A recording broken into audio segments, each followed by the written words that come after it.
ketika ada teman kita yang bercerita, kita sebenarnya hanya perlu untuk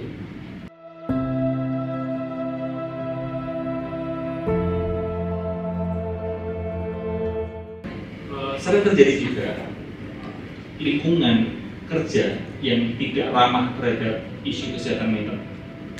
Contohnya gini, misal kamu sedang sedih gara-gara kegagalan, kalau kamu cerita ke rekan kerja, padahal kamu sudah beneran sedih gitu, maksudnya itu adalah obrolan yang serius gitu, bukan obrolan yang bercanda, obrolan yang serius. Lalu rekan kerjamu, temanmu bilang, makanya jadi orang itu bersyukur. Pernah mendapatkan respon seperti itu? Dan kita semakin jengkel ya, makanya ada istilah toxic positivity kan. Kita dijelin positif-positif yang itu akan membuat kita malah jengah gitu, muak gitu. Atau kalau enggak, mungkin buat yang bercerita orang tuanya, Bu, Pak, aku mengalami ini, aku gagal gara-gara ini, aku sedih, aku marah. Lalu orang tua kita bilang, deketin dirimu dengan Tuhan, perbesar iman dan sebagainya. Ya, memang itu akan membantu kita gitu, terkait dengan spiritual. Tapi ketika kita berada di kondisi yang sedang terpuruk dan tiba-tiba kita dijijilin hal semacam itu malah bisa bikin kita semakin terpuruk. Maka pertanyaan dari Mas Bisi dari penting sekali. Apa yang mesti kita lakukan ketika kita berhadapan dengan teman rekan kerja yang sedang menceritakan serius ya? Maksudnya bukan di kondisi yang bercanda ya. Kalau kondisi yang bercanda ya tanggapi secara bercanda. Tapi kalau pas topik serius dia benar serius, apa yang mesti kita lakukan? Satu hal, dengerin sepenuh hati. Dikurung dulu, dipendam dulu, sok pintarmu, sok menasihati kamu, oh kamu itu mesti gini, kamu ini mesti gitu. Itu dikurung dulu, dipendam dulu, ditahan dulu. Karena seseorang di kondisi yang gelap sebenarnya hanya butuh didengarkan. Dengerin, oh kamu sedang mengalami itu. Lalu apa yang kamu rasakan? Biarkan dia bercerita.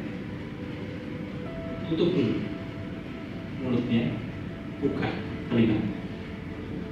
Deep listening itu tidak semudah yang kita bayangkan. Kenapa? Kembali lagi, dorongan ego kita. Karena ketika teman kita menceritakan kesedihannya, itu akan memantik kesedihan di dalam diri kita. Ketika seseorang sedang berduka, akan memantik duka di dalam diri kita. Kita lalu jadi teringat duka kita di masa lalu. Makanya ketika teman kita berduka, seringkali kita langsung bilang, yang tabah ya, yang ikhlas ya, benar? Kita tergesa-gesa menarik duka dia untuk segera bangkit. Padahal grief itu ada stage-nya. Temani temanmu melewati tahap demi tahap grief ini. Jangan tergesa-gesa langsung menarik dia supaya dia gembira. Iya, mungkin itu feeling better, tapi bedakan feeling better dengan healing better. Fenomena ngomongin healing kan selama ini juga salah kaprah. Traveling, ini healingku, makan enak, ini healingku ya kan. Tidur, ini healingku, pokoknya semuanya healing ya. Padahal itu hanya running. Tetapi itu bikin perasaanku lebih enak mas. Iya, feeling better itu beda dengan healing better. Ya, ketika ada teman kita yang bercerita, kita sebenarnya hanya perlu untuk presence, hadir sepenuhnya, dengerin. Dan bahkan lebih mendalam sebenarnya lihat maknanya. Makanya kalau boleh saya beri PR, wah ada PR-nya sekali.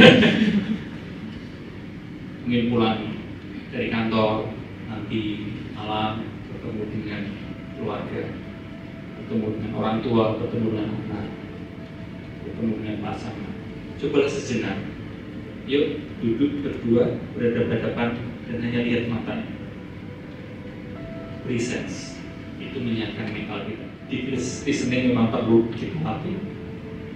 Sayangnya cukup banyak pelatihan public speaking, tapi pertanyaannya kenapa sedikit, jarang, bahkan tidak ada pelatihan deep listening. Makanya kondisinya semuanya bersuara, tapi sedikit sekali orang-orang yang mau mendengarkan sepenuh hati.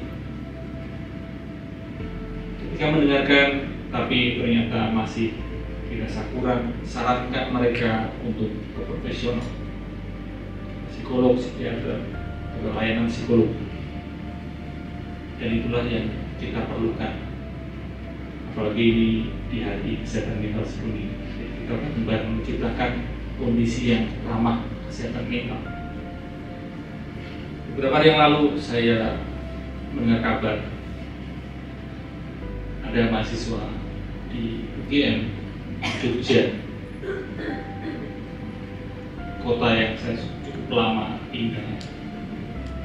Ada peristiwa, teman-teman mungkin mendengar beberapa hari yang lalu.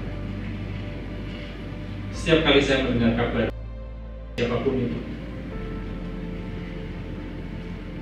saya merasa sangat sedih. Kenapa? Karena kita perlu merasa bertanggung jawab menciptakan lingkungan yang mungkin tidak nyaman buat orang lain, sehingga orang lain memutuskan untuk menghentikan hidup. Sudah saatnya kita mulai bareng-bareng bertanggung jawab, bukan hanya sekedar menyalahkan. Oh, itu masalah orang lain, atau saya berada di luar masalah itu sehingga saya lebih mudah sekali menyalahkan masalah itu. Dan marilah kita sadar bahwa kita adalah bagian dari masalah tersebut. Secara langsung maupun tidak, kita juga bertanggung jawab menciptakan lingkungan yang tidak ramah kesehatan mental.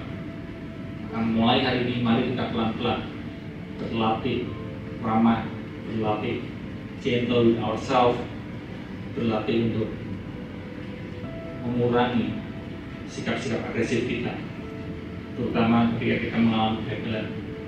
Mari kita ramah terhadap peristiwa kegagalan itu. Kurangi marah pada diri sendiri. Begitu.